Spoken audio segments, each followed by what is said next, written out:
আজি আমাৰ 9 তাৰিখ। এই তাৰিখত আজি আমি এখন MG এনৰেগাৰ বাউণ্ডাৰী ৱালৰ কাম শুভ উদ্বোধন কৰিলোঁ। আমাৰ কামৰ লগত আজি সহযোগ কৰিলে আমাৰ স্থানীয় বিধায়ক মাননীয় মনোৰঞ্জন তালুকদাৰ সাহেব আৰু লগতে আমাৰ এই অঞ্চলৰ মুৰব্বীসকল আৰু আমাৰ এই ডিকে হাইস্কুলৰ শিক্ষক তথা শিক্ষয়িত্ৰীসকল ষ্টাফসকল যথেষ্ট সহায় কৰিছে।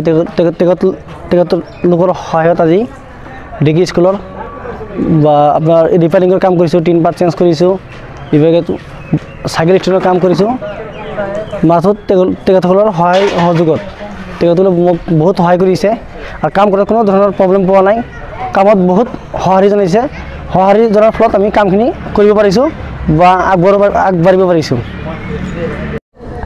আমাৰ এই ডিকে হাইস্কুলৰ বাউণ্ডাৰী ৱালৰ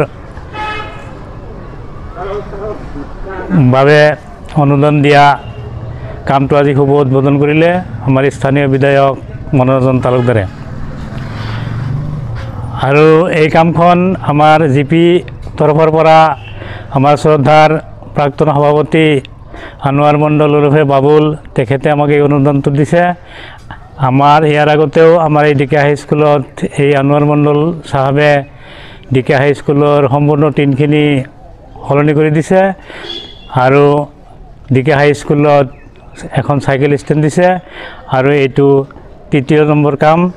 এই কামটো তেখেতে যিকোনো প্ৰকাৰে তেওঁৰ পিৰিয়ড যোৱাৰ পাছতো তেওঁ খালি মানৱতাৰ খাতিৰত বা এই অনুষ্ঠানৰ খাতিৰত এই হাইস্কুলখনত তেওঁ অনুদান আগবঢ়াইছে আৰু সেই অনুদানখন আজি শুভ উদ্বোধন কৰা হ'ল। নিশ্চয় মই আশা কৰোঁ তেখেতে আমাৰ এই কামখিনি খুব সুস্থ আৰু সবলভাৱে সম্পূৰ্ণ কৰিব বুলি মোৰ বিশ্বাস। সমাজ আপোনালোকেও নিশ্চিতভাৱে গম পাইছে MNREGAৰ অধীনত 15,46,942 টকাৰে ইয়াতে ৱাল নিৰ্মাণ কৰাৰ কাৰণে এটা আঁচনি বাবুলে লৈছিলে আৰু সেইটো আমি 500 কৰি দিছিলোঁ, এপ্ৰুভ কৰি দিছিলোঁ। কাৰণ যিহেতু ডিকে হাইস্কুলৰ ৱালখনৰ প্ৰয়োজন আছিল বুলি মই জানিছিলোঁ, মই কোনো কোৱেশ্যনো কৰা নাছিলোঁ, একলিখে চহী কৰি দিছিলোঁ। আৰু আজি সৌভাগ্যক্ৰমে এই আঁচনিৰ কাম আৰম্ভ হ'ব আৰু যিখিনি টকা 15 লক্ষ, কিন্তু তাৰে 1,96,000 টকা আমাৰ ৱেজত দেখুৱাব লাগিব, এইটো দেখুৱাৰ ব্যৱস্থা কৰিব। বাকী 11,53,832 টকাৰ মুঠ অন্য কাম হ'ব, RCC কামটো হ'ব। আৰু এই ধৰণে এইটো স্কিমটো লোৱা হৈছে যাতে ৱালখিনি হৈ যায় আৰু আশা ৰাখিছোঁ ৱালখিনি হৈ যোৱাৰ পিছত স্কুলে এটা স্কুল হিচাপে তাৰ পৰিচয় পাব। পূবফালৰ আৰু দক্ষিণফালৰ ৱালখিনি হ'ব লাগে এইখিনি টকাৰে। যদি স্কুলেও তদাৰকি কৰে তেতিয়াহ'লে কামখিনি হ'ব। আৰু এইখন স্কুলৰ অভাৱটো আছেই, ৰুমৰ কথা কৈ আছে, ময়ো লাগি আছোঁ।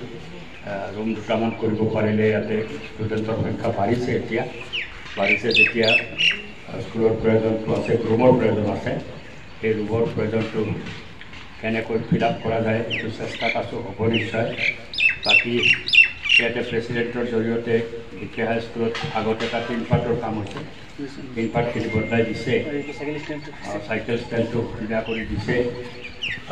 মই নিশ্চয় প্ৰশংসা কৰিম যে প্ৰেচিডেণ্টে নিজৰ অঞ্চলৰ এখন স্কুলক সৰ্বাংগ সুন্দৰ কৰাৰ কাৰণে যাতে স্কুলৰ চেহেৰা পায় তাৰ কাৰণে 2-3টা আঁচনি ইতিমধ্যে ৰূপায়ণ কৰিছে আৰু এইটো আঁচনি ৰূপায়িত হ'লে নিশ্চিতভাৱে স্কুলখনে মনত ৰাখিব এই প্ৰেচিডেণ্টক।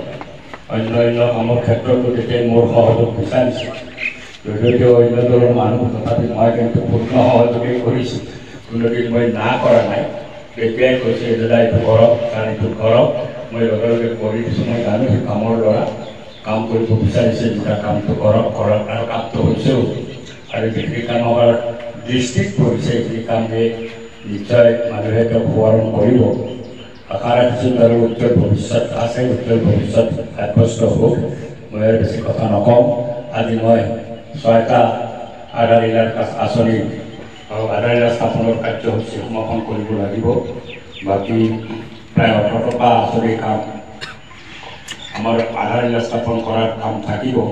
এতিয়া প্ৰতিটো অনুষ্ঠানত গৈ পেলাই আধাৰ ইলাকা স্থাপন কৰাটো মোৰ কাৰণে সম্ভৱ নহয়, কাৰণ হয়তো 11 তাৰিখে একেলগে গোটেইকেইটা আঁচনি আমি এক জেগাৰ পৰাই আধাৰশিলা স্থাপন কৰি পৰৱৰ্তী সময়ত কামবিলাক আৰম্ভ কৰা যিহেতু ইলেকশ্যন আহিছে নটিফিকেশ্যন হৈ গ'লে বিপদ হ'ব এই ধৰণৰ এটা ব্যৱস্থা আমি কৰিছোঁ তাত প্ৰস্তুতি চলি আছে এনেধৰণে এইটো বছৰৰ কামত যথেষ্ট গভৰ্ণমেণ্টে দেৰি কৰিছে একচুৱেলি নৱেম্বৰ ডিচেম্বৰৰ কামবিলাক এলট কৰিলে এতিয়ালৈকে কামবিলাক শেষ হ'লে কিন্তু বাৰিষা সন্মুখত ইলেকশ্যনো আহিছে তথাপিও চৰকাৰৰ আগ্ৰহৰ কথা তেওঁলোকে যেতিয়াই এইবিলাক দিছে তেতিয়াই কাম আৰম্ভ কৰিব লাগিব সেই হিচাপে আমি চেষ্টা কৰিছোঁ আপোনালোকৰ ভৱিষ্যতে পূৰ্ণ সহযোগ প্ৰয়োগ কৰি সকলোকে ধন্যবাদ বক্তব্য সমাপ্ত